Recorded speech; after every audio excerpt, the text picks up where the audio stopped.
Um pouquinho, vai, fala aí alguma coisa. Ei, vai começar o podcast do Chico.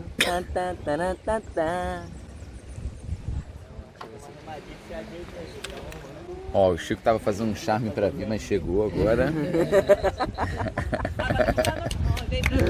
Caraca!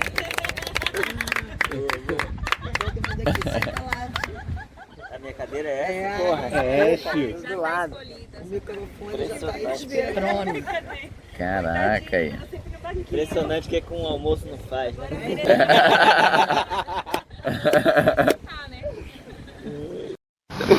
E o almoço do outro dia? Deu almoço, janta, deu tudo. Só um almoço feito, deu almoço, janta, café e almoço de novo. Aí, em qualquer momento, se tu achar que uma das perguntas, pô, não, vamos pular isso aí, não sei o quê, ou então se você quiser, pô, deixa eu falar de novo o que eu acabei de falar, porque eu quero falar uma outra coisa. Fica livre, entendeu? A gente pode depois cortar, fazer o que quiser, então... Pode falar até palavrão, viu? Pode falar palavrão. Eu quero, show. Isso é irado, show, certo? Porra, produção. Show, eu fiquei assim, ó. É o genérico. Um assistente ali pra bloquear ali. Seu Caio. Vou começar a gravação então, hein? Fazer só uma introdução para quebrar o gelo. Bom, senta minha gente, fica atenta, chegou a hora, quem fala agora é a lenda, sem delonga, mas com discurso, não importa se curto ou longo, sejamos justos, Chico é maior que qualquer percurso. Rei das montanhas, façanhas, picos, Chico das travessias insanas, seus feitos tiveram efeito, um fenômeno forjado nos campos, que agora o chamam Chico Santos, seu nome das montanhas emanam, que honra tê-lo aqui nesse final de semana. Um grande atleta e ser humano admirado por todos em todos os cantos, por isso tanto se encanta com Chico Santos.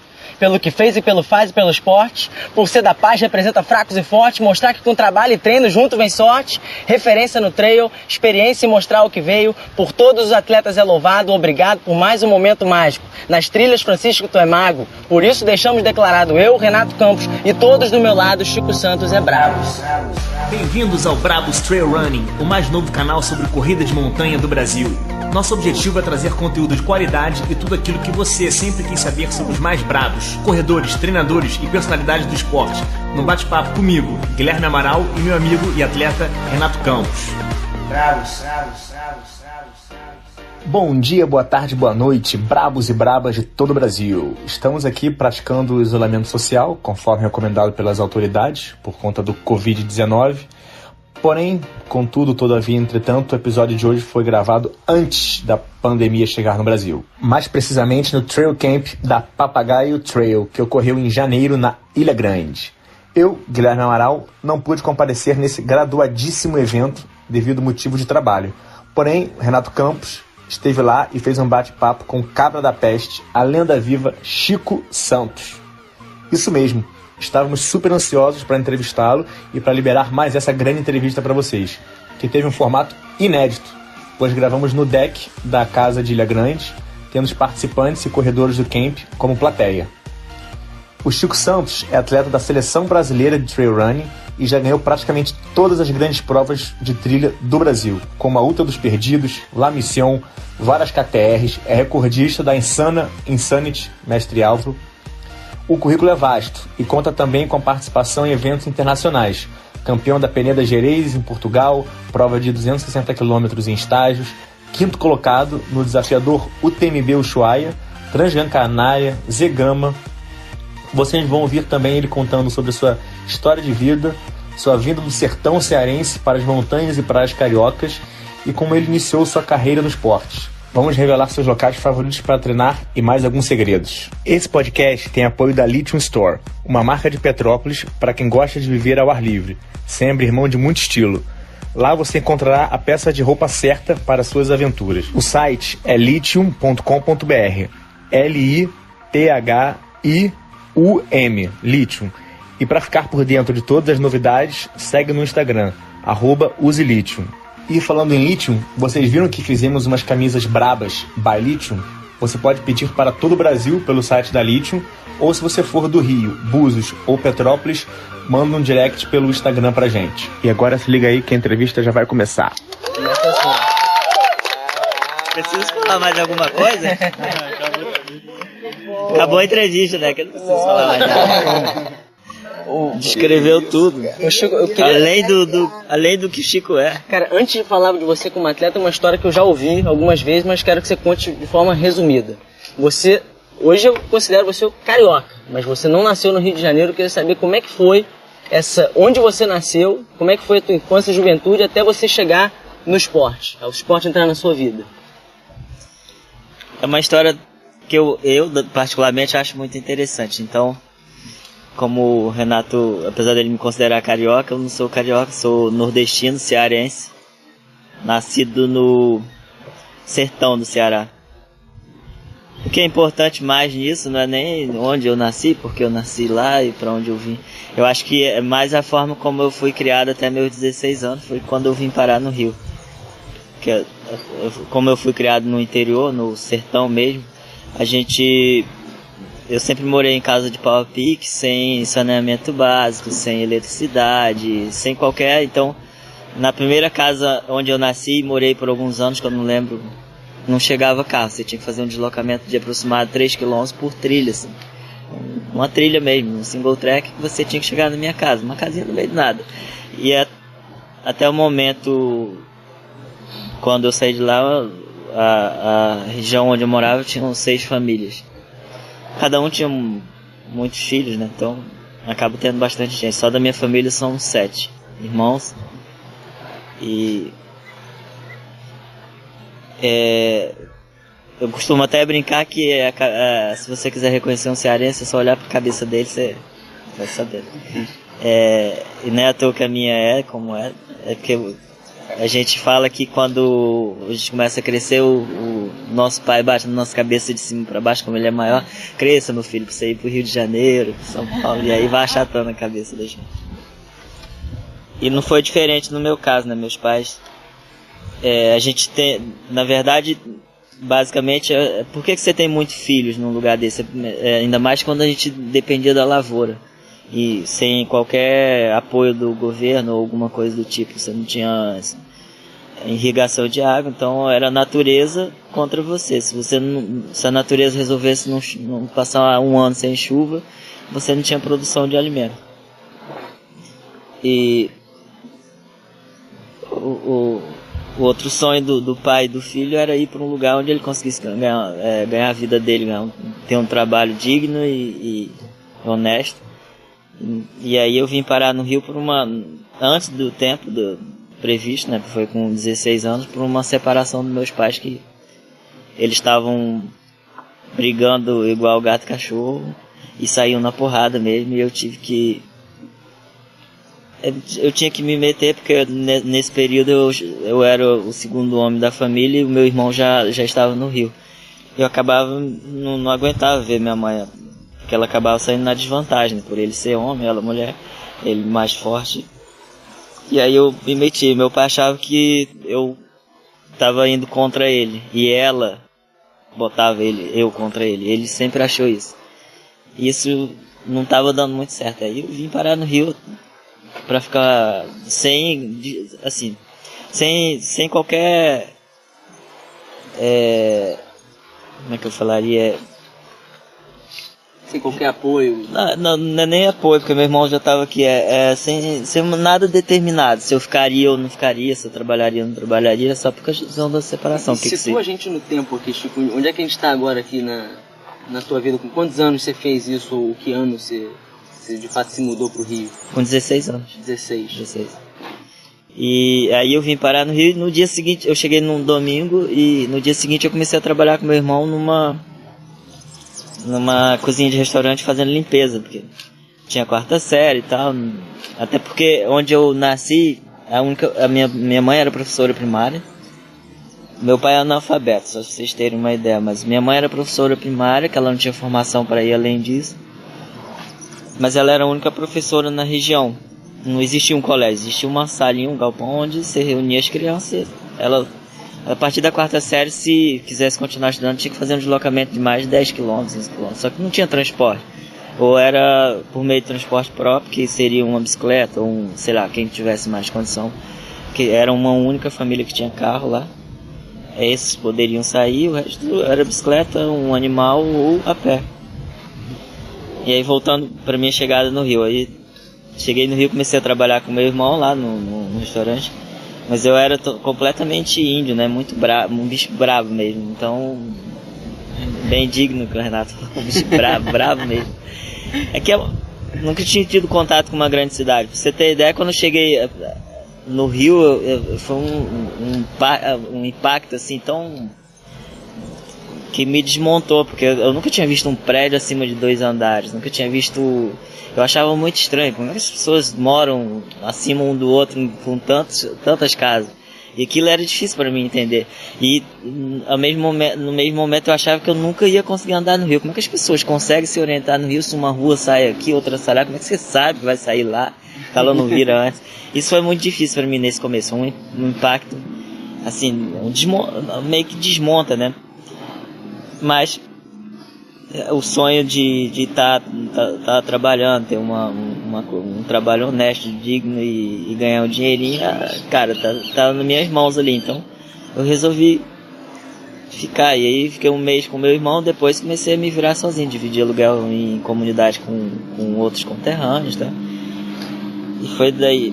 Eu morei bastante tempo na Rocinha, foi onde eu fui parar. Imagina, eu morava num lugar que tinha 6 famílias que tem 5 vezes o tamanho da Rocinha. E chego dentro da Rocinha, tem milhões de vezes mais gente do que tinha onde eu nasci. É uma coisa muito louca. É difícil de explicar isso, não tem uma explicação. Mas rolou uma adaptação, apesar de eu precisar de um tempo bem longo para isso acontecer. Foi longo, eu não sei dizer quanto também, mas mais de 10 anos.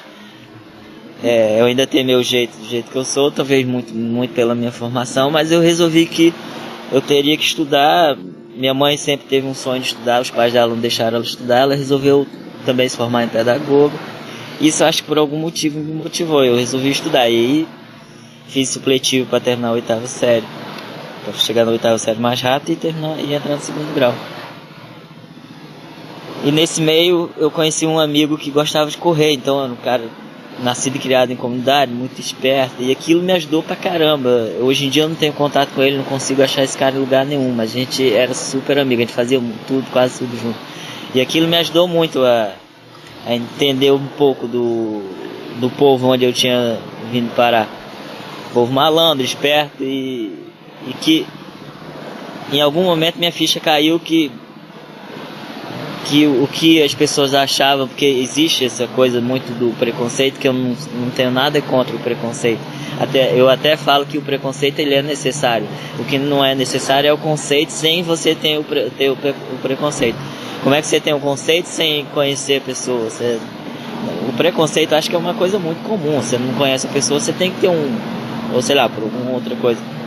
Eu demorei a entender isso, mas quando eu entendi, eu passei a ver que esse problema era deles, de quem achava se eu era um bicho brabo, um paraíba ou alguma coisa do tipo. É problema deles, não era meu. Então, e aí isso aconteceu em algum momento, essa chave virou e eu passei, e aí eu me adaptei, eu me considerei adaptado à grande cidade, ao povo onde eu estava morando, com quem eu estava convivendo.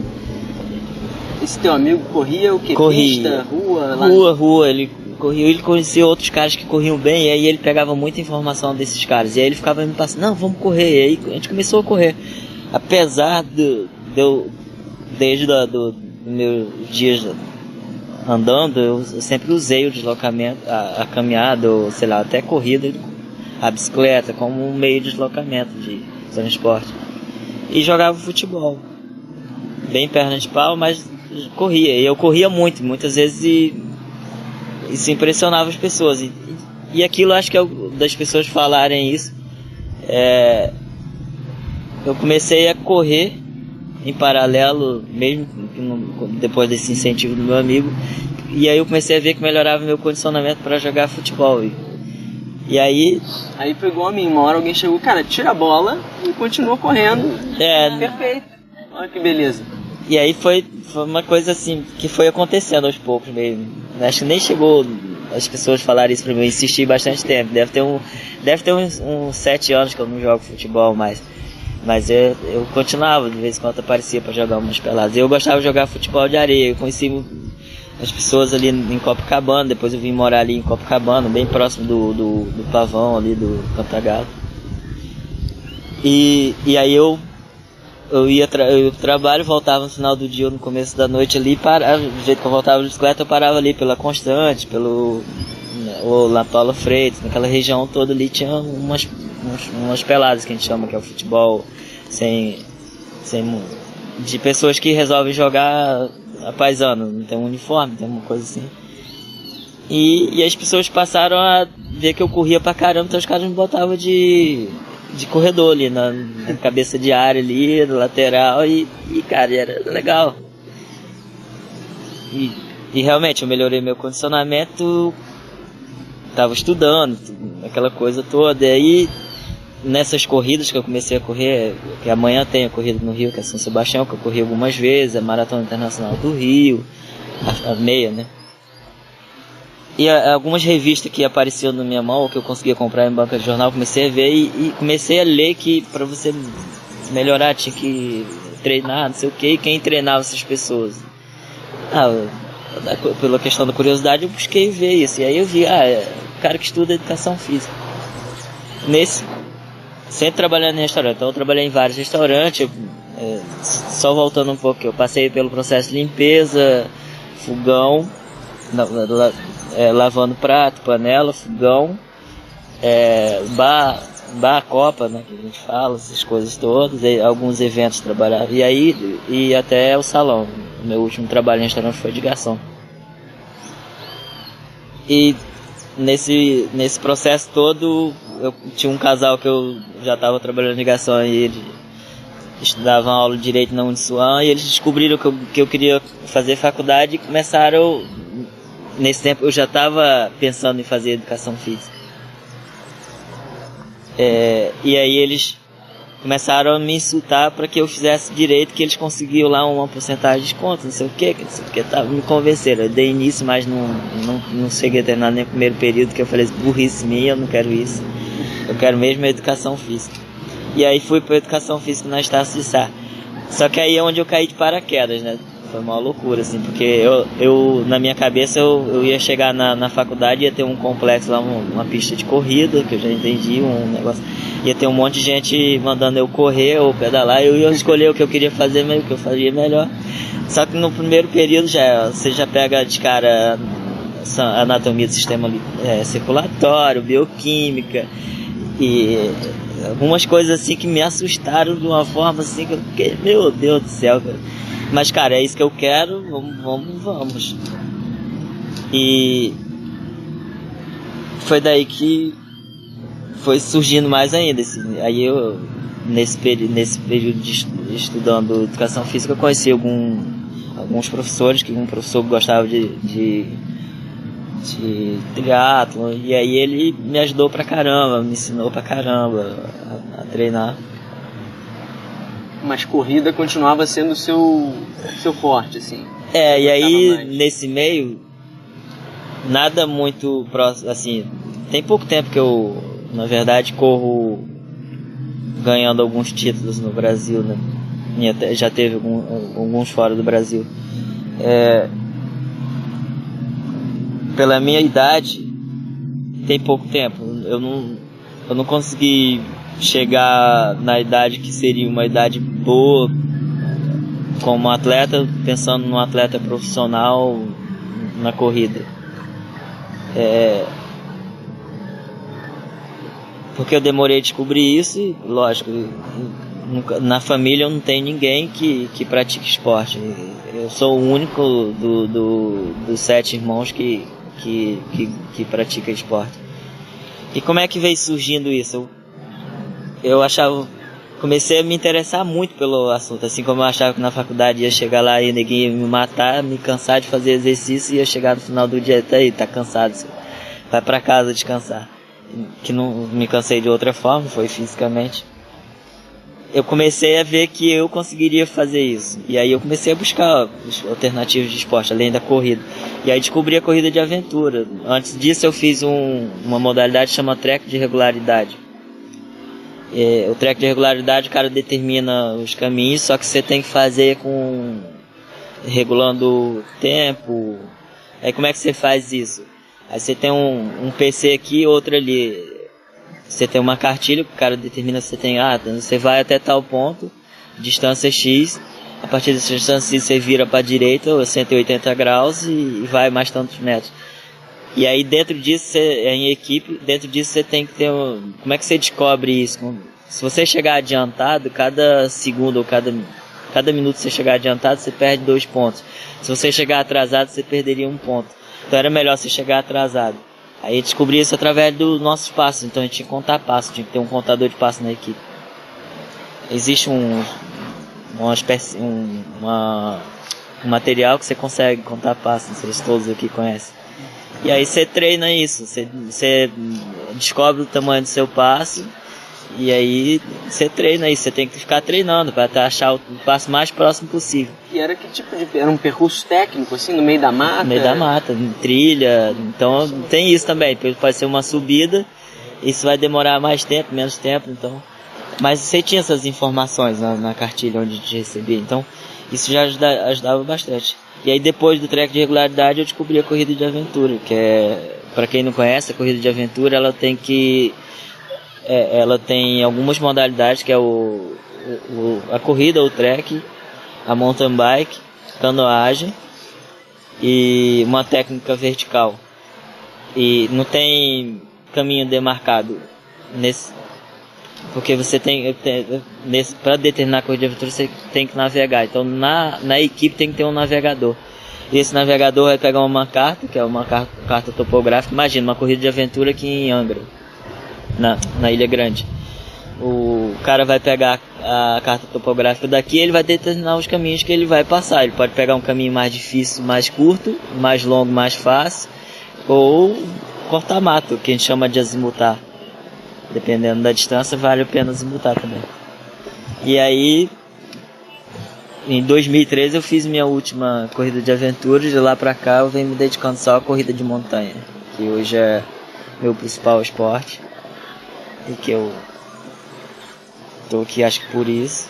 Uhum. E você mora no Rio de Janeiro, que te propicia um bom centro de treinamento. O estado do Rio de Janeiro como um todo, né? Você conhece bem e é onde você vem conseguindo treinar e se preparar. Eu diria que eu conheço muito melhor o Rio de Janeiro do que a minha terra, né? Porque depois que eu vim de lá eu não voltei mais pra lá. Eu tive uma vez mais em Juazeiro do Norte, não fui mais na minha cidade, no meu local. E só para completar aqui, agora que eu tenho um filho, com 1 ano e 3 meses, eu resolvi me programar para quando ele tiver a partir de 5 anos, que eu quero que ele vá onde eu nasci, de onde eu vim, e entenda alguma coisa. Acho que não valeria a pena eu ir agora com ele tão novinho, porque ele não ia entender nada, não ia mudar nada assim em relação a isso. E falando sim, no teu filho Bento, cara, tem uma foto que pra mim me marcou muito, que é uma foto do Bento sozinho lá em cima, acho que é o Açu, deve ser, né? Do lado do carrinho dele, e você tirou uma foto dele lá em cima. Como se ele ali não é no Açu, ali é no Morro da Luva. Que ele tá em pé, agarrado exatamente. É Morro da Luva. Então tu já começou a levar ele pro bom caminho. Já levo o Bento, já levei o Bento para algumas vezes lá para a região da travessia. São 7 vezes. Eu não sou muito fã desses números não, tá? Mas eu sei, porque alguém ficou me falando isso, e aí eu lembrei que fiz as contas antes de eu perder. E realmente já tive lá 7 vezes com ele. Uma travessia completa com ele, duas vezes no Portal de Hércules. E mais duas ou 3 no Açu, fora as passagens pelo Açu, e mais uma outra que eu fui até o Queijo. Quantas vezes, Chico, lá na travessia? Então, como eu não sou muito fã dos números, eu nunca pensei nisso, pra falar a verdade. Não é nem questão de ser fã, acho que é uma coisa que eu não me interesso assim, e acabei nunca pensando nisso. Mas é possível ter umas 200 vezes. Mas para quem gosta de números, só para contextualizar, a travessia que a gente está falando aqui é de Petrópolis para Teresópolis, uma travessia de 26, 28 quilômetros, né, Chico? 27 quilômetros. Super recomendável, que o Chico treina bastante lá, inclusive é o recordista hoje do percurso até onde se sabe, não é isso? Isso, até onde eu sei, as informações que também não foi uma coisa que eu fui atrás, né? As informações que são passadas para mim é que o recorde é o meu. E em registro de Strava, sim, também. E o que essa travessia representa para você, Chico? É um bom lugar? Você recomendaria para corredores de trail contratar um guia, fazer essa travessia, usar também esse parque, o Parnaso, para treino de trilha? Você acha que é um bom teste?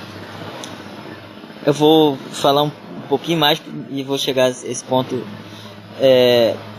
Por que eu busquei a travessia, e além de outros lugares no Rio e no Brasil, de montanha mesmo?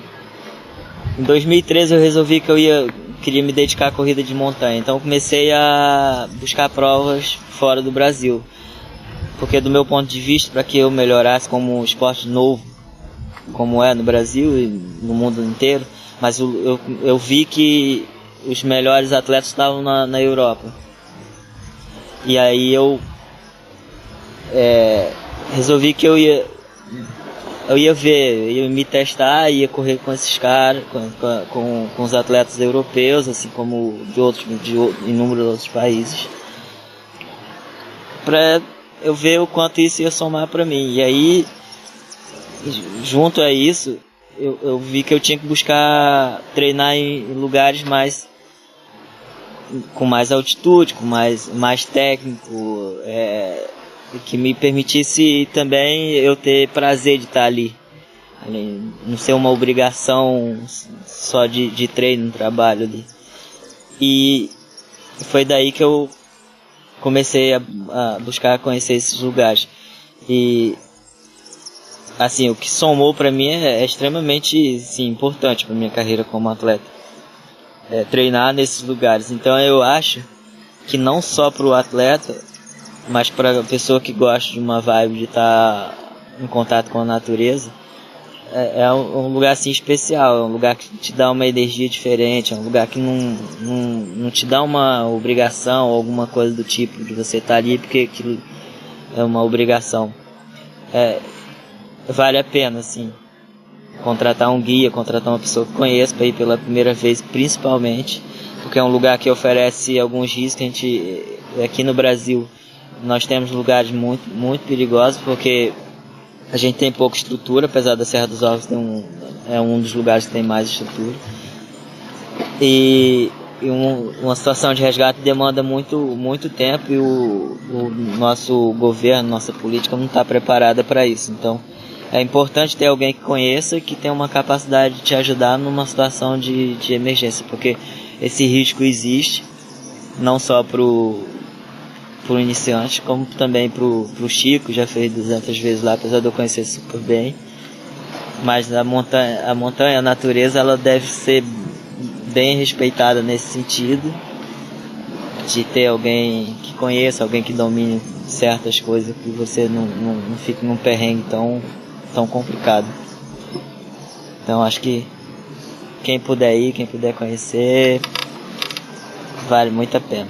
Já que a gente está falando de locais que você gosta de treinar, acho que talvez, eu sei que você também gosta muito de Itatiaia, né? Um lugar que você de vez em quando vai para passar uns dias e fazer uma base lá de treinamento. Conta pra gente como é que é quando isso acontece, como é que é o seu planejamento, onde você fica e qual é a importância desse treino para você.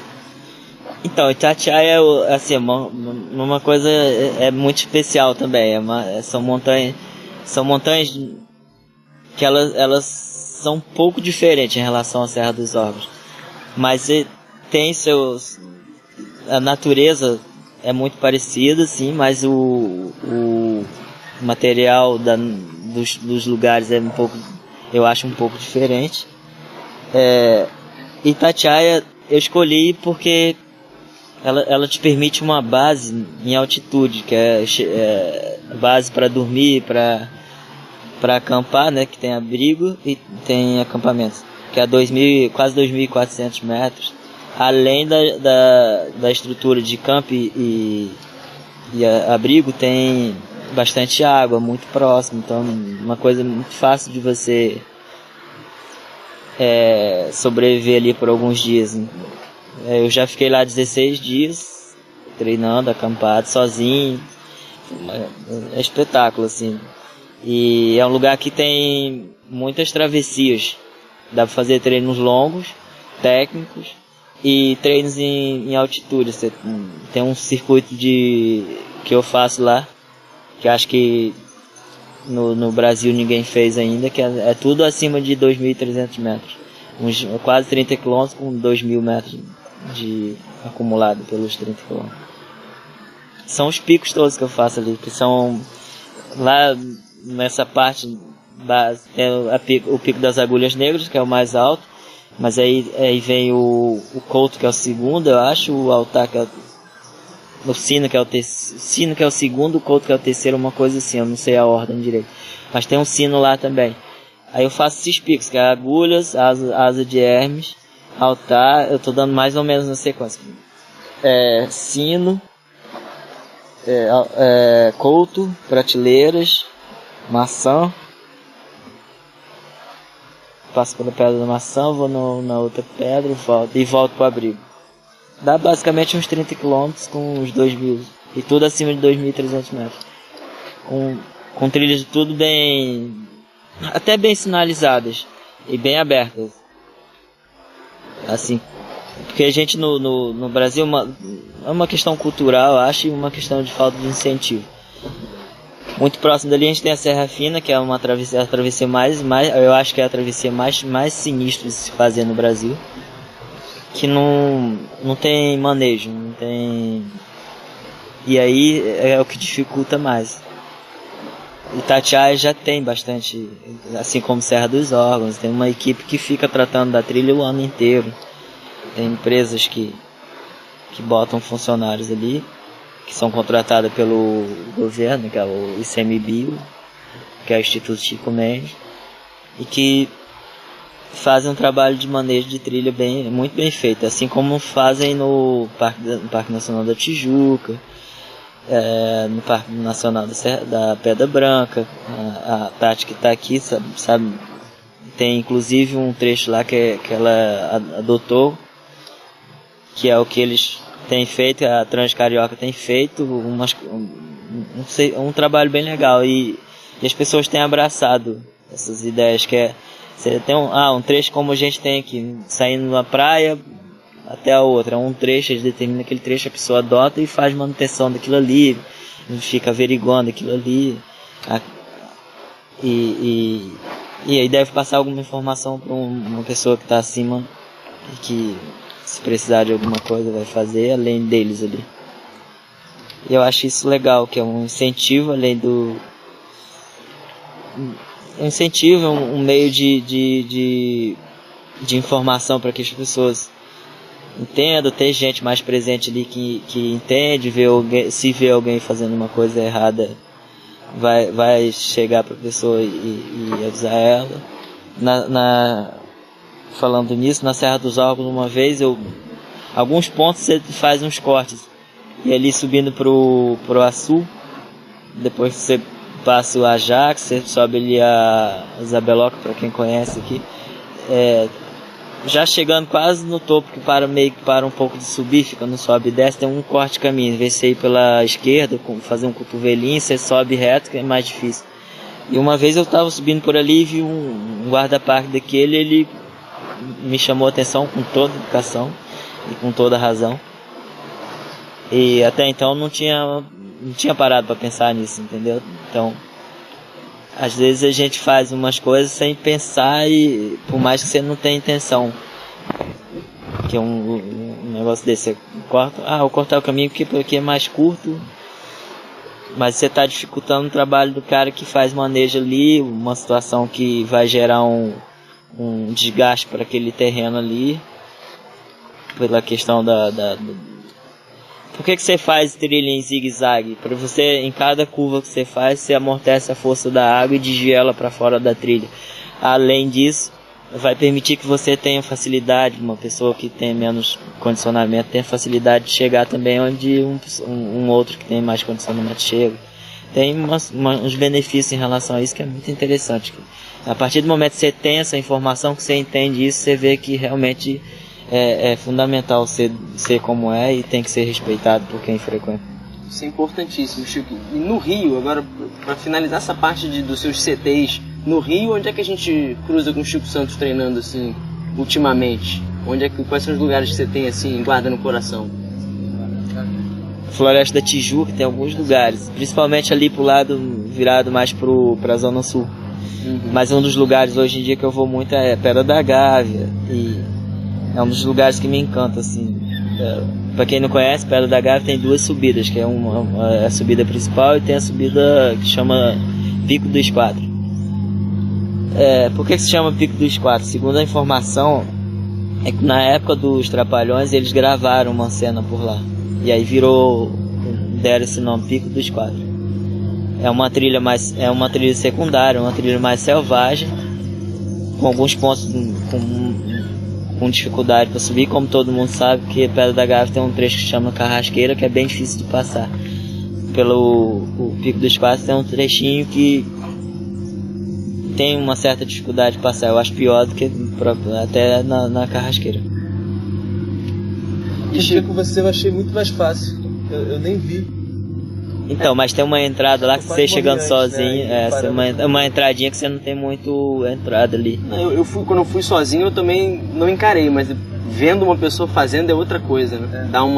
Por isso a importância de ter um guia, alguém que já conhece. Isso é um dos pontos importantes, você ter uma pessoa que conhece, que saiba, que te dê uma linha de segurança. E algumas dicas, né? Aqui você pode pegar aqui, apoiar o pé ali e tal, por aqui vai ser melhor. Porque, geralmente o ser humano ele é muito capaz, né? Mas ele precisa estar treinando e praticando aquilo ali. Chico, falar um pouco de prova. Você chegou a tocar na Serra Fina quando a gente estava falando de Itatiaia. Serra Fina, que há pouquíssimo tempo você fez um provão lá com o Wellington, que a gente entrevistou no segundo episódio. E lá ele narrou um pouquinho de como é que foi essa prova, que ele acabou primeiro colocado e você acabou o segundo colocado. Acho que é importante para os nossos ouvintes ouvir também agora o teu relato, como é que foi do teu ponto de vista essa prova. Então, quando a gente entra numa prova, eu vou falar um pouco até mais de como eu entro numa prova. Quando a gente fala que é prova, a gente vai sempre pensando, principalmente a partir do momento que você decide que quer ganhar a prova. Nenhum atleta entra numa prova querendo chegar em último, quando se trata de um atleta considerado elite. Por que eu falo elite desses esportes? Porque a gente, pelo menos no Brasil, a gente não tem nenhum profissional, senão eu falaria atleta profissional. Se tiver 10 lá com chance de considerado elite, esses 10 estão lá querendo ganhar. Independente, mas ele, com o mérito dele, com o outro tendo problema ou não. Mas o cara tá ali pensando em ganhar. Eu não sou um cara tão competitivo no sentido de ter de ficar estressado no pré-prova. Talvez muito por eu não ter isso no sangue familiar, né? Assim, isso é uma coisa que surgiu muito natural para mim. Eu nunca nos meus melhores sonhos eu planejei ou sonhei, pensei em ser um atleta com o nível que eu tenho hoje, assim, como sou considerado no Brasil. Então não foi uma coisa planejada, foi uma coisa que surgiu, foi acontecendo, e eu comecei a entender e dar importância a isso e buscar melhorar isso. Falando especificamente da prova que teve na Serra Fina, que foi lá no Sion. 80K, né? 80K. Eu sabia que ali tinham atletas muito capazes de ganhar e foi um ano assim com dificuldade para mim, para treino de volumes mais longos, até pela questão do Bento, né, que é meu filho, pela idade dele. Eu hoje fico muito tempo com ele e isso não me permite treinar muito volume. Então você tem que lidar com as armas que tem na mão. Mas eu acreditava que 80 km dava pra fazer, assim como eu fiz outras provas mais longas no ano. E largamos na prova, como eu conheço boa parte do percurso, eu larguei num ritmo muito mais tranquilo do que os 4 primeiros caras que saíram assim, desenfreados na frente. E sumiram na minha frente. E no quilômetro 24 eu consegui já assumir a frente da 24 já entrou na frente. já estava no pico do Capim Amarelo, e ali eu já consegui alcançar o Wellington, que era o líder da prova.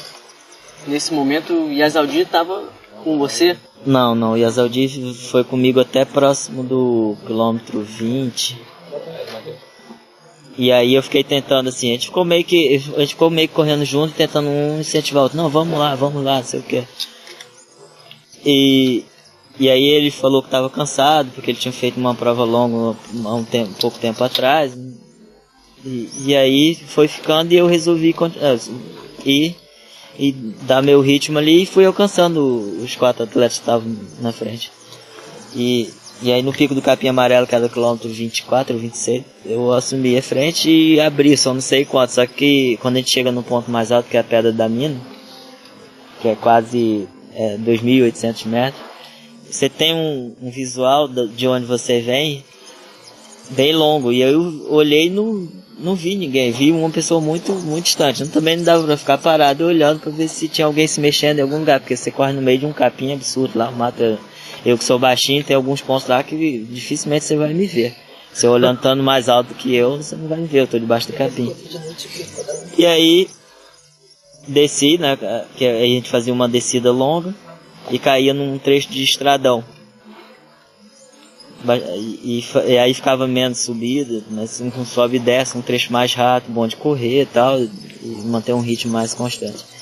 E continuei na liderança ali da prova. Eu não estava num dos dias melhores fisicamente, assim, não por questões de treino, mas alguma coisa me aconteceu que eu estava ameaçando dar cãibra nos meus quadríceps, nas 2 pernas. E era meio que igual, não tinha diferença de um pro outro. Mas eu consegui controlar bem aquilo e manter meu ritmo estava super bom. E aí eu comecei a calcular já pelo quilômetro, próximo do quilômetro 60, não sei dizer tão claro isso, era 60, que era... Eu já vinha calculando assim, dá pra chegar por umas 11h30, e aí... Só que numa última subida lá que chama Muro do Campo, num trecho ainda de estrada, antes de a gente entrar numa trilha que já fica um pouco mais técnico, eu tive um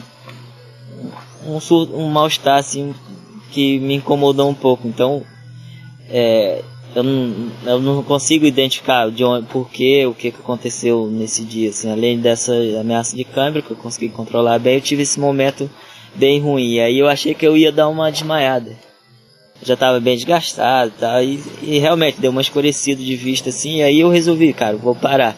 Por sorte vinha um staff descendo com outro cara no sentido contrário, que estava desistindo da prova, e me viu e falou assim: não, cara, daqui a 100 metros, 200 metros tem uma bica de água, chega lá, pelo menos tu para lá, e tem mais gente lá, e tu tem água, não sei o que. Isso era de dia ainda. E aí eu resolvi dar uma parada ali. Realmente foi ótima a ideia dele. Eu fui pra lá, pra bica, fiquei lá uns 10 minutos parado, tomei um banho naquela bica de água, aí deu uma levantada assim, aí bebi mais água, comi. Isso eu não tive dificuldade de comer em momento algum na prova, nem de beber. Realmente eu não sei o que aconteceu. E aí eu resolvi que ia continuar, como faltavam uns 15 quilômetros só, e terminar da forma como desce, andando devagar, e fui. E aí fui subindo, e aí quando precisava dar uma pausa bem rápida assim, coisa de 10 segundos às vezes, só para dar uma respirada melhor, porque o meu medo era de passar mal novamente e ter uma ameaça de teto preto, como eu tive antes.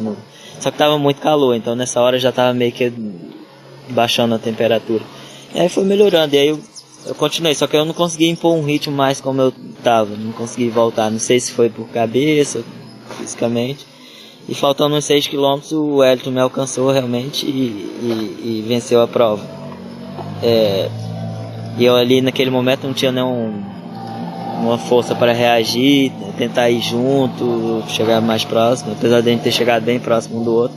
Mas ali naquele momento eu já sabia que, pelo menos dele, era certo que eu não conseguiria ganhar. E aí consegui manter a segunda posição e cheguei bem. Depois eu me recuperei bem. Quem chegou em terceiro? Daniel?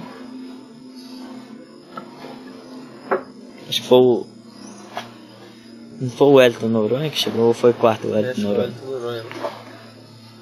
Pode ser. Não, depois a gente bota aqui no... Caramba, no me deu um vídeo. branco agora, quem foi? Depois a gente bota uma foto do pódio.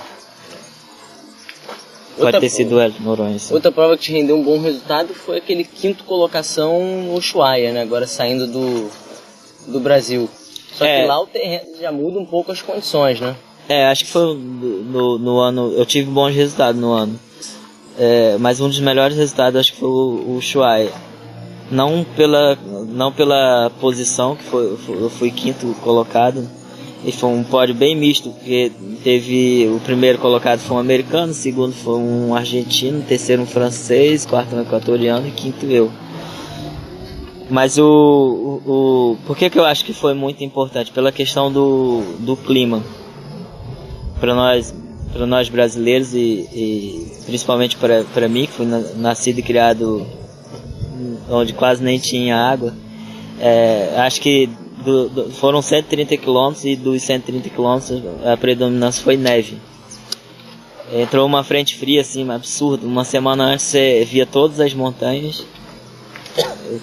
Um dos organizadores mostrou uns vídeos, todas as montanhas sem qualquer assim, ponto com neve.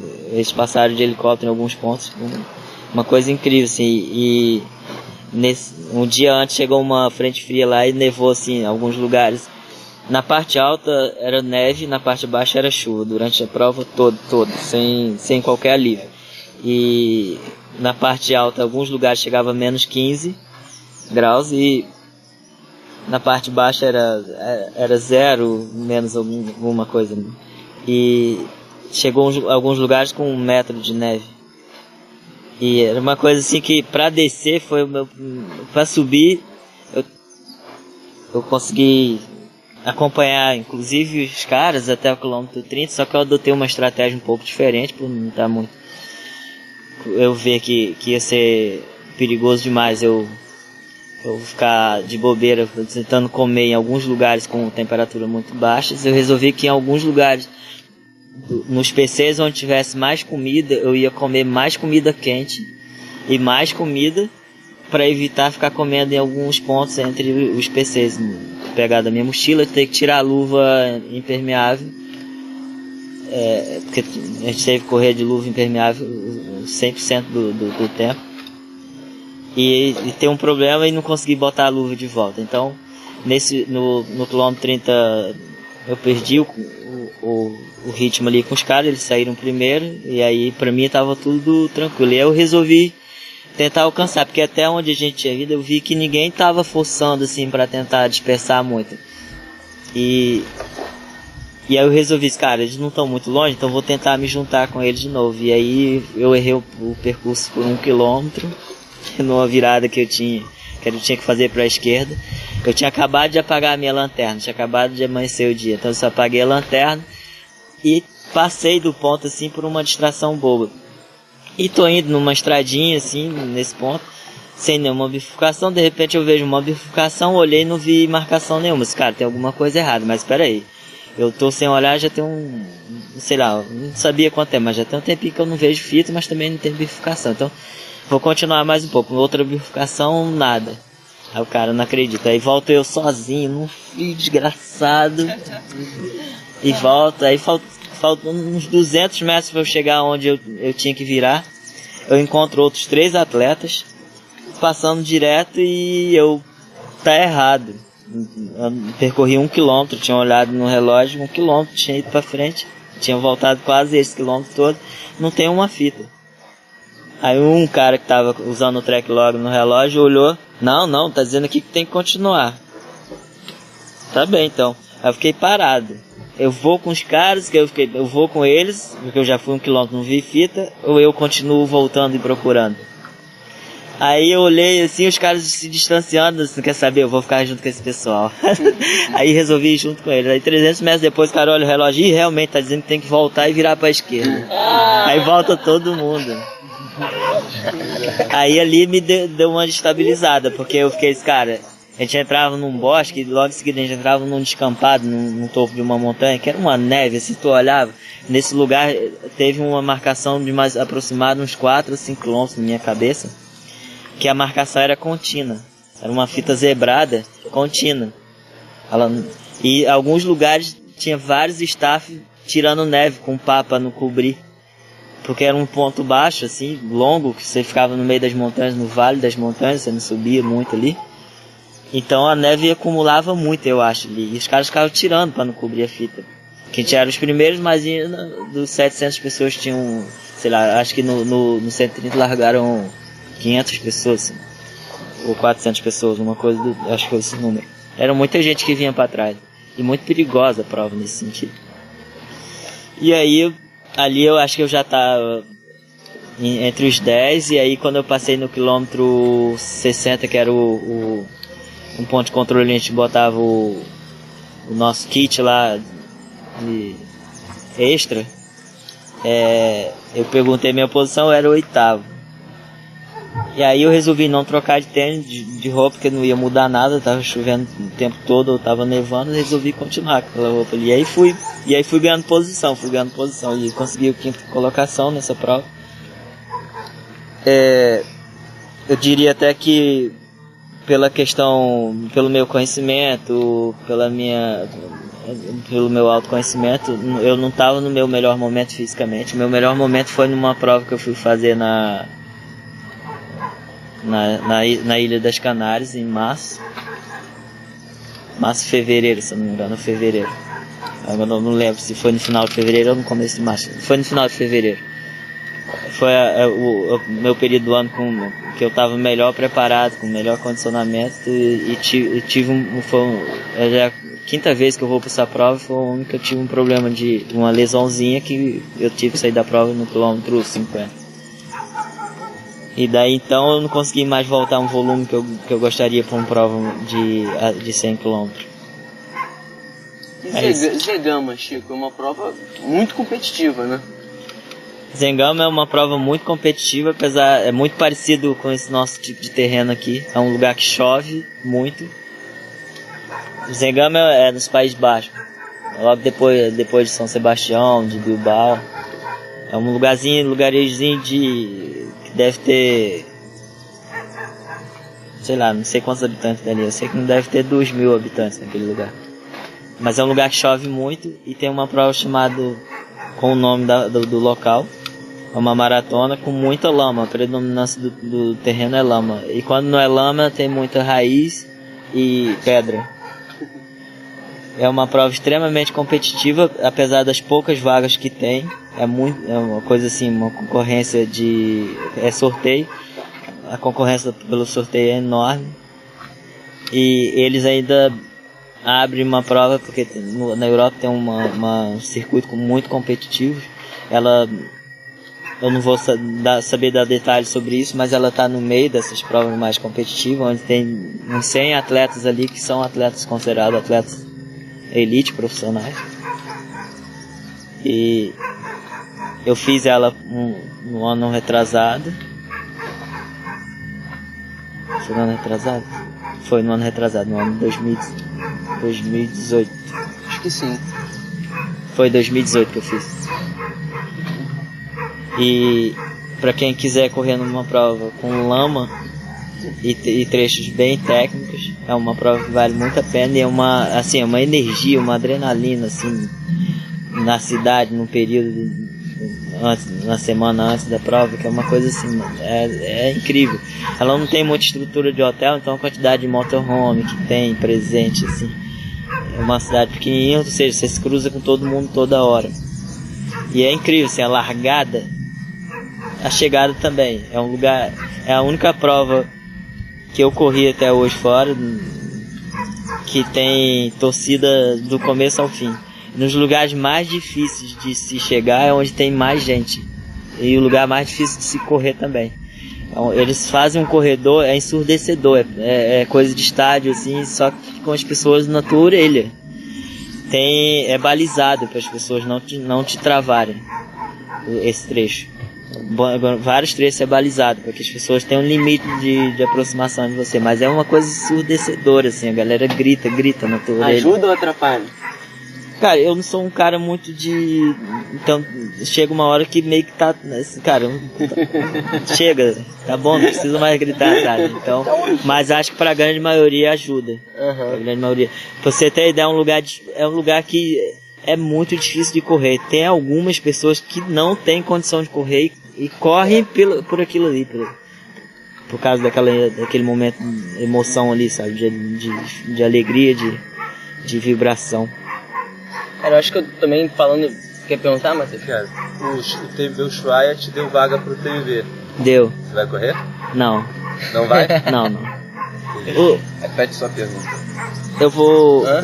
O Matheus tá falando aqui que o Ushuaia deu vaga pro Chico no TMB e perguntou se ele vai correr. O Chico não tá no planejamento. Não, o TMB não tá no meu planejamento, até porque é um momento que eu tô me dedicando bastante ao meu filho, eu quero curtir muito esse momento. E é difícil para treinar para um TMB da vida. É uma prova que exige um volume de treino muito alto. Como eu falei, em 2013 para cá eu resolvi me dedicar a isso, a corrida de montanha. E além disso, resolvi buscar e alinhar com atletas que eu sei que tem um preparo melhor, até pela questão da cultura deles e tem, lógico, tem uma parte psicológica muito grande envolvida nisso. Mas eu precisava fazer isso, eu acho que é necessário, é um investimento que eu faço. E nesse investimento inclui nos meus planos melhorar minha capacidade em todos os sentidos, além de físico, como atleta, mais psicológico, o lado emocional, né? Tá muito envolvido quando se trata de competição. E uma das coisas que você tem que fazer é se dedicar muito, né? Então, se você não houver dedicação, foco, você fica fazendo sempre mais do mesmo. Então, eu acho que o TMB é uma prova que, para você fazer bem, você tem que ter um volume de treino, uma dedicação, um foco maior do que para uma prova menor. Além disso, é uma prova com nível competitivo muito alto em todas as distâncias. E uma das coisas que eu quero é melhorar minha performance fora do Brasil. E tenho uma grande vontade de chegar num top 10, entrar nessas provas e ter uma grande chance de chegar no top 10. Não é nada fácil, mas também não é impossível. Aí isso depende muito de mim. Então, pensando dessa forma, não vale a pena eu querer fazer o TMB sem poder me dedicar, focar. E agora meu filho também fala mais alto nesse sentido. E assim, eu sou um cara que talvez, como eu falei, não tem aquela coisa, aquele sangue nos olhos da competição. É muito meu, assim, apesar de eu ser competitivo, eu não entro numa prova no Brasil. Eu sou muito sincero quanto a isso. Eu sou uma pessoa com identidade, que tem uma identidade assim, muito clara em relação a isso. Não tem muito ego com, que eu sou isso, que sou aquilo, não. Acho que humanamente nós somos iguais. Eu corro melhor do que fulano, mas o cara, sei lá, o cara tem outra coisa lá que ele faz melhor que eu não vou conseguir fazer igual a ele. Então, pensando dessa forma, humanamente nós somos iguais e a terra que nós pisamos hoje é o nosso teto amanhã. Então, cara, eu não sou diferente de ninguém. Então, mas eu entro na prova no Brasil sabendo, além de saber que tem condição de ganhar, eu quero ganhar. Então, não tem essa hipocrisia comigo. Não, entrei na prova, não tô bem, não treinei o suficiente e não tô aqui para ganhar. Não. Vou perguntar qual vai ser a próxima. Então, eu vou pra uma prova agora. Acho que você pode, inclusive, a Tati perguntou qual é a próxima. Acho que eu acrescentaria a pergunta como é que tá a sua cabeça pra esse ano, né? Já que a gente tá indo em janeiro, o que tá na cabeça do Chico aí pra esse ano? Vai ter alguma surpresa? Vai seguir algum calendário, algum circuito? Então, eu tenho um calendário, sim, que tá bem planejado e bem encaminhado, mas eu dependo de um apoio que eu tô tentando. Caso contrário, isso vai mudar um pouco. E aí com essas mudanças, com essas possíveis mudanças ou acontecimento, eu não consigo divulgar muito claro isso, porque eu estaria dando... Pode mudar, né? Dando uma informação que eu não vou conseguir cumprir, aí se eu tiver que mudar... Então por isso que ainda, apesar de eu não divulgar muito, eu não sou muito divulgar, às vezes divulgo quando estou próximo, não divulgo o calendário no começo do ano com as provas que eu vou fazer, eu não sou muito de fazer isso. Então tá, mas o ano... Suspense. Mas o ano tá assim, tá bem encaminhado. Eu voltei a treinar agora, depois de outubro, que eu fiquei um período descansando. E tô fazendo agora o meu começo de ano, assim, meu começo de... meus treinos. E Chico, você é o seu próprio treinador já há muitos anos e é um atleta experiente. Você também... Eu sei que você treina bike, né? Mas hoje você já treina atletas de trail também? Você já pensou em algum momento fazer uma assessoria? Qual é o teu trabalho hoje como treinador, como profissional de educação física? Como é que você atua? Então, quando eu comecei a atuar mais nisso, eu tinha uma perspectiva um pouco diferente da educação física. E como treinador, pensava até numa assessoria, até que eu trabalhei numa assessoria, trabalhei em algumas academias. E quando eu resolvi me desligar dessa assessoria, até pensei em fazer esse movimento e tal. Mas com o passar do tempo, eu fui me dedicando no momento de atleta e não me envolvi tanto, também resolvi não trabalhar tanto nesse sentido. E hoje está praticamente morto esse projeto, eu diria assim, como treinador.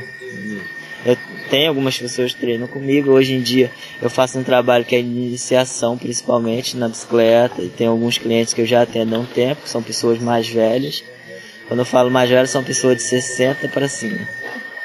Sério, que pedalam 2, 3 vezes por semana, com horário, dia certo.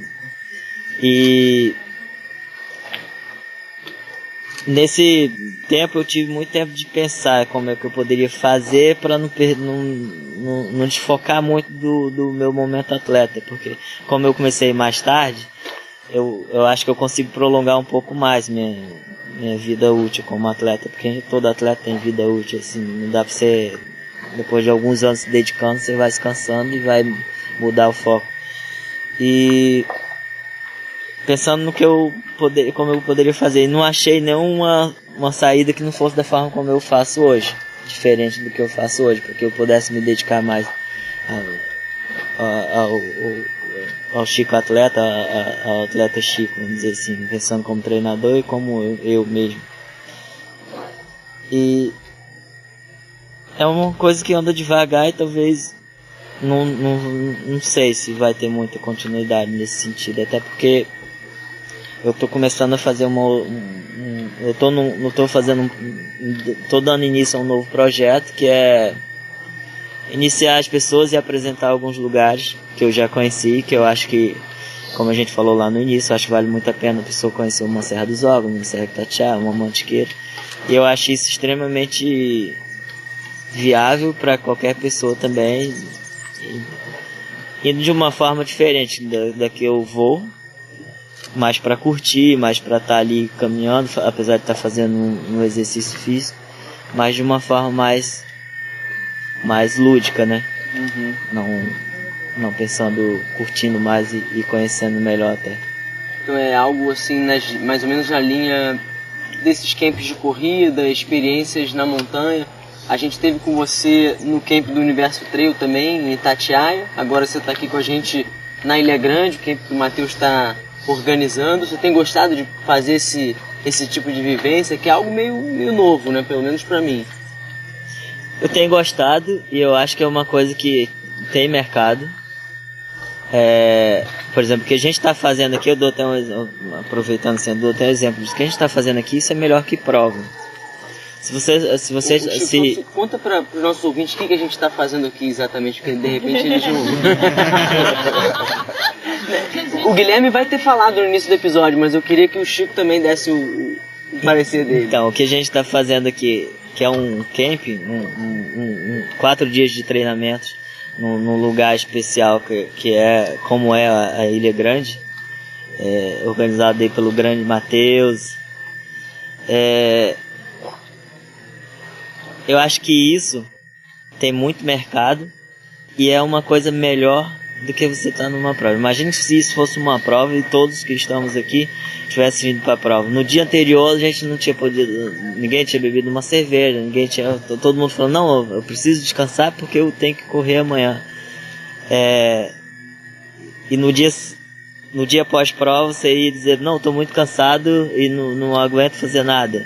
E aqui amanhã a gente vai para o 4º dia de treino e eu acredito que a grande maioria vai sair para treinar e fazendo muito mais do que uma prova.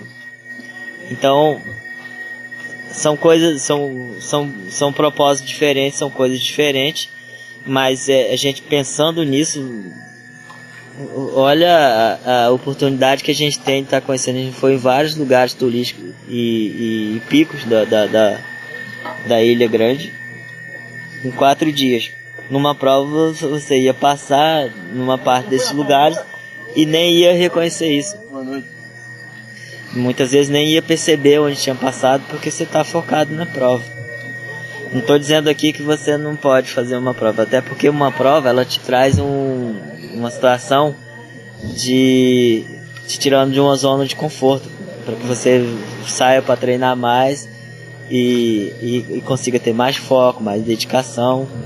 Então a prova tem sua importância também, mas o que eu quero dizer é que é diferente entre um camp e uma prova. Aqui, por exemplo, a gente está tendo uma experiência além do exercício físico, que é a convivência em grupo, num espaço não tão muito grande, onde a gente está mais junto possível, além de envolver outras coisas, outras atividades. Que um exemplo muito clássico que está acontecendo aqui é... Porra, Elson! O Matheus... Não, deixa lá. Meio de precipício. Ele corta e depois volta. Isso, pra baixo. Isso. Meio que Aí eles passando lá atrás já deve ter ficado sensacional. Você quer falar ou deixa o Guilherme narrar? A gente faz um texto no início pra dizer onde é que a gente estava e tal. Vamos fazer o primeiro, fazer o texto no início. Ele não bebe pra ser. Eu pra caramba. Ele já bebeu água hoje de manhã. Faz, explica, pô, ele ligou o barco aqui, viu? Isso vai ser cortado. Então, mas tem que ter alguma coisa dele pra ele continuar a falar, Tem que saber onde ele parou, exatamente.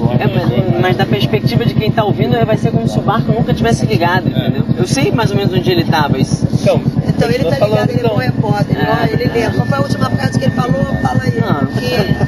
Pra ele falar exatamente a frase. Você estava reforçando justamente como é uma experiência como essa, às vezes é mais válida do que a prova. A troca. Não, as duas coisas são importantes, só que cada um com pontos diferentes. Aqui, além disso, a gente está tendo uma experiência extra, vamos dizer assim, um plus, que é envolvendo uma coisa que eu acho extremamente importante para o ser humano, que é a parte de alimentação. E como a gente está conseguindo se juntar, se unir e fazer a coisa acontecer sem qualquer estresse, sem qualquer problema, todo mundo se alimentando e no tempo certo. Porque a questão de se alimentar não é só se alimentar, ter a comida pronta, você tem pós-alimentação e pré-alimentação, né? A organização do material, depois a limpeza desse material, e está acontecendo pelas pessoas que não vieram para isso. E você tem se revelado, pra quem não te conhecia, não tinha te visto, um Masterchef, realmente. Nossa, Masterchef. Impressionante. Então, isso é uma coisa que sempre teve na sua vida, é uma coisa que você vem investindo nisso há algum tempo, é intuitivo, é uma coisa que você gosta há muito tempo. E qual é o impacto que isso tem pro Chico atleta, né? Saber que tem o Chico, um grande chefe, diz muito sobre a gasolina que você bota no teu corpo, né? As coisas não estão tão relacionadas, né? Como eu falei lá no início, eu trabalhei muito tempo com isso. E uma das coisas que eu aprendi na vida é que você tem que aproveitar as oportunidades que existem. Era difícil eu trabalhar com aquilo, era uma dificuldade alta, mas eu vi que ali o que eu tinha que aprender, já que eu estava ali, que se tornasse útil, tivesse alguma coisa de bacana, que acontecesse alguma coisa de bacana. E uma delas foi isso, eu aprendi a cozinhar e tenho o prazer de comer a minha própria comida, que muitas vezes as pessoas falam que não gostam da própria comida, eu gosto de fazer para os outros, mas não gosto. E na verdade isso é uma coisa que eu faço há muito tempo, desde que eu larguei a parte de trabalhar nessa área, eu continuei fazendo em casa. Então é o meu momento de terapia, eu diria. É o momento que eu fico na cozinha, em casa, eu tenho o maior prazer, não vou dizer que aqui não tem um momento que eu não gosto, não estou afim de fazer, não vou fazer. O que eu falo é o seguinte, não é uma obrigação minha, eu faço porque eu gosto, porque eu quero comer minha comida, e não faço por obrigação. Então muitas vezes o que eu faço não é nada demais, mas acho que por eu estar fazendo com amor, com vontade, dá um toque diferente e fica bom, sei lá, saboroso. Como uma grande... Eu tenho alguns grupos de amigos hoje em dia que eles, em qualquer evento que a gente esteja junto na casa de alguém, é certo que eu vou fazer a comida, seja churrasco, seja um frutos do mar, alguma coisa assim. Então, quando eu falo assim, eu me viro bem na cozinha, é porque se você me der uma carne eu vou fazer, se você me der um peixe eu vou fazer, se me der qualquer fruto do mar eu vou... Pode ser que não fique legal, mas numa próxima eu melhoro. E uma das coisas que eu não tenho uma receita de nada. Você nunca vai comer um exemplo, você nunca vai comer um arroz de polvo meu igual. Nunca vai ser igual. Porque eu faço com um polvo de 3 quilos, a medida de arroz é essa, a medida de brócolis é aquela, de tempero, não. Vai ser tudo, é muito olho no olho, olho na panela. Tempo de cocção é muito isso também, então. E com isso eu aprendi que se alimentar bem também era muito importante, né? Além das outras partes que eu falei. E hoje meu combustível vem do alimento que eu cozinho para mim, então eu tenho uma certa dificuldade com nutricionista, a Tati, justamente por isso. Porque tem umas coisas umas receitas que eu já fui nutricionista, mas quando a pessoa me manda uma receita que eu olho, cara, não dá. Não dá pra eu ficar... E aí... Lógico, eu não sou nenhum expert nessa parte, porque isso é um balanceamento que deveria ser feito por uma nutricionista. Ela com certeza vai saber muito melhor que eu. Mas eu tenho uma certa dificuldade de seguir coisas muito certinho. Então, não sei, não sou tão disciplinado quanto a isso. Não sei se pela forma como eu fui criado, a forma como eu aprendi a me virar no mundo, mas eu tenho uma certa indisciplina com isso. Medidas e eu... Matheus, quer fazer uma pergunta aí, complemento nessa? Como que é a sua nutrição durante a prova? O Matheus está perguntando especificamente sobre a nutrição do Chico durante a prova, né? Provas longas. Então, hoje em dia as provas têm uma estrutura que é assim, uma coisa espetacular, tá?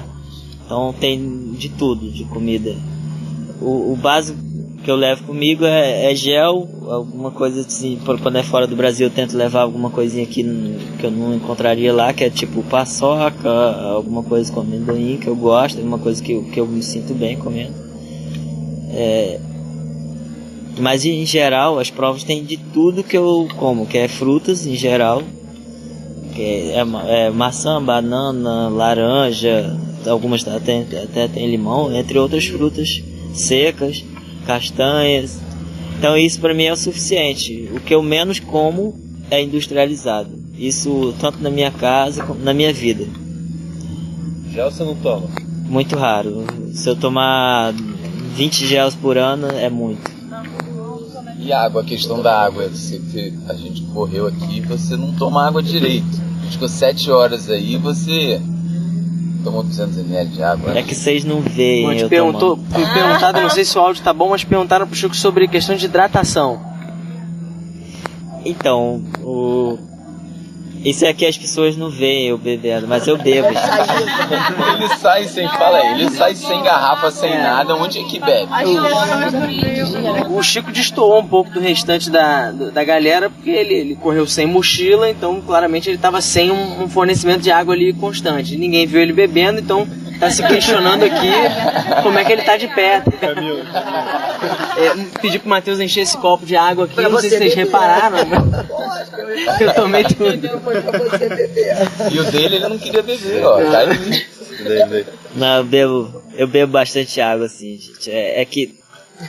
Como eu posso explicar isso? Absorve pelos poros. Não, é porque isso depende muito do ritmo. Eu tô falando. Eu vou falar. Como é que eu posso explicar isso? Depende do meu ritmo. Não diria fraco. O que acontece? Aqui eu não tô treinando pra mim especificamente, apesar de servir, porque pro meu momento de treino serviu o volume de treino hoje, mas eu não tô no meu ritmo, e tem muita parada, e geralmente eu não treino com parada. Se eu sair pra fazer um treino, se eu sair pra fazer a travessia, se você me ver parado, tá acontecendo alguma coisa errada.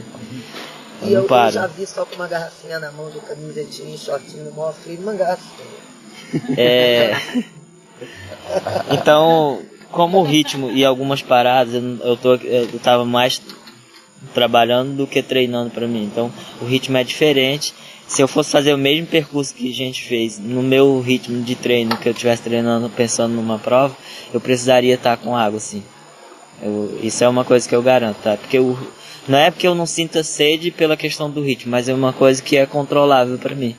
Eu acredito muito no nosso controle, a partir do nosso autoconhecimento. Você tem que se conhecer para fazer isso. Então eu acredito que eu tenho um grande controle, tanto em relação à hidratação quanto à alimentação nesse sentido. E é uma coisa que eu faço bem, não tem muita dificuldade, nunca tive nenhum problema não. Você não acha que isso tem a ver um pouco com como você foi criado? Porque o sertão não tem muita água. Sim, tem, eu acredito que sim, acredito que tem muito a ver da forma como eu fui criado, por ter pouca água realmente. E só para vocês terem uma ideia, a gente dependia da nossa produção de lavoura, de produtos, para a gente poder ter alimento. A outra forma que hoje em dia eu não pratico mais, mas eu pratiquei muito, que era a caça animal. Eu fiz muito isso quando eu era moleque, até meus 16 anos. Porque você vai dizer, pô, mas você tinha 16 anos, cara. A partir do momento que eu tinha capacidade de trabalhar, conseguia carregar uma enxada, uma foice, uma roçadeira, eu comecei a trabalhar. Isso não fui eu não, qualquer pessoa que nasceu ali na minha região. Eu não sou diferente nesse sentido não. Então todos que nasceram ali não tinham condição, tinham que fazer aquilo ali. E eu sempre fiz isso. Então caçar, a gente não ia caçar no morro que tinha uma trilha como a gente está percorrendo hoje, era no meio do mato. Você embrenhava dentro do mato para caçar. E eu acredito que isso é o que gera minha facilidade de deslocamento sem muito problema, assim. eu quase não tenho acidente, graças a Deus. É uma coisa que eu acho que tem que agradecer, porque a gente corre esse risco. Mas durante todos os lugares que eu vou falar, que eu falo que conheço no Brasil, a primeira vez eu fui sempre sozinho. Eu dou minha pesquisada antecipado, mas eu vou sozinho e percorro sozinho. O único lugar que eu não fiz isso foi na Ilha Grande. Estou fazendo aqui, não estou fazendo sozinho, mas na Serra das Mantiqueiras, na Serra da Mantiqueira, que pega Itatiaia, Serra Fina,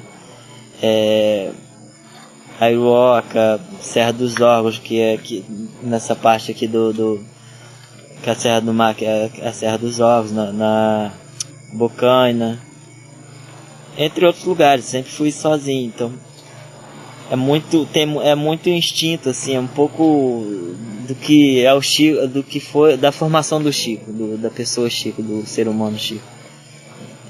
Você caçar não é uma coisa muito fácil, buscar. Alguém mais aí quer uma pergunta aí pro nosso Chico Santos?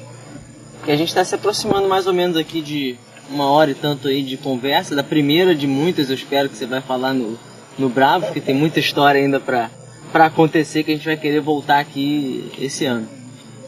Só falando um pouquinho que a Tati falou que eu deveria fazer um curso de gastronomia. Sim. Então, no mês de abril eu vou estar iniciando um curso de gastronomia. Porque estão dizendo aí que você é melhor cozinheiro do que corredor. Sua próxima prova é isso aí. Cozinheiro de elite. Então, o Chico, a gente sempre abre no final, assim, pros entrevistados falarem também, assim, de quem ajuda, né? Porque a gente sabe que você mesmo falou, não existe corredor de trilha profissional, você tem apoiadores, né? Assim, quem são as pessoas hoje que você valeria mencionar aqui nessa conversa que você poderia agradecer? Por ano de 2020 eu tô sem nenhum apoio. Apesar de eu estar vendo, eu tô sem nenhum apoio de nenhuma marca, de nenhuma pessoa física. Eu tô iniciando um ano aí sem apoio. Mas eu agradeço aí pelos anos anteriores a pessoas que me ajudaram, como a Go To Trail, que tinha uma parceria lá com a Salomon, a Derram, que me deram uma força aí nos últimos 2 anos. E especialmente, muito mais para pessoas mais próximas, amigos, como a Adriana Atias, como fisiatra, que me ajudou no ano passado pra caramba numa lesão que eu tive. Rafael Jacoca, um osteopata que também me ajudou aí nos últimos anos que eu precisei. É um cara que está sempre à disposição quando eu preciso dele. E o Roberto Naon, como ortopedista, que me ajudou na última solicitação que eu tive. Leonardo Metsavar, que foi 2015. Mas são pessoas que, se eu ligar, eles vão estar sempre à disposição para me ajudar. E os amigos mais próximos, né, que vão criando meios assim de me aproximar e de trazer formas para que eu possa angariar uma grana e possa me bancar quando não consigo. E para os donos de marca aí do Brasil, fica a oportunidade aí. Agora você já sabe que o Chico Santos não tá com apoio para 2020, tem essa fera aí para vocês ajudarem. Chico, obrigado pela confiança, por tudo que você representa pro esporte. Chico é brabo. Já até melhorei. Eu agradeço vocês.